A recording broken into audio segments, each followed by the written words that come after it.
পাহাড়ের ওপারে লুকিয়ে আছে এক আদিম রহস্য, যা শুনলে শিউরে উঠবে যে কোনো মানুষ। কিয়ামতের বড় আলামত হিসেবে আবির্ভূত হবে এক ভয়াবহ জাতি, যাদের হাত থেকে রক্ষা পাওয়ার কোনো শক্তি মানুষের নেই। এরা হল ইয়াজুজ আর মাজুজ। হাজার বছর আগে প্রতাপশালী বাদশাহ জুলকারনাইন লোহা আর গলিত তামা দিয়ে এক দুর্ভেদ্য প্রাচীর তৈরি করে তাদের আটকে দিয়েছিলেন। তারা আজও প্রতিদিন সেই প্রাচীর খুঁড়ছে। সারাদিন হাড়ভাঙা খাটুনির পর যখন তারা ক্লান্ত হয়ে ফিরে যায়, তখন তাদের নেতা বলে, আজ থাক, বাকিটা কাল খুঁড়ব। কিন্তু ইনশাল্লাহ না বলায় পরদিন এসে দেখে দেওয়ালটি আগের চেয়েও বেশি শক্ত হয়ে গেছে।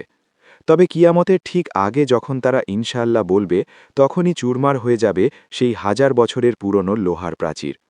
সেই পাহাড় থেকে পঙ্গপালের মতো কোটি কোটি ইয়াজুজ মাজুজ নেমে আসবে লোকালয়।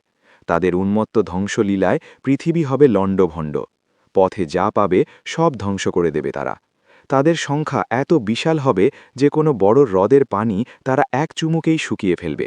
মানুষ দিশেহারা হয়ে পাহাড়ে আশ্রয় নেবে, আর তারা অহংকারে অন্ধ হয়ে আকাশের দিকে তীর ছুঁড়ে ভাববে তারা আকাশবাসীদেরও জয় করে নিয়েছে।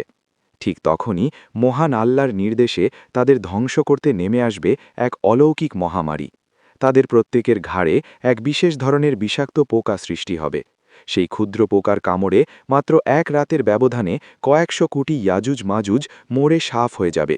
এভাবেই অবসান হবে পৃথিবীর ইতিহাসে সবচেয়ে ভয়ঙ্কর এই বিশৃঙ্খল জাতির।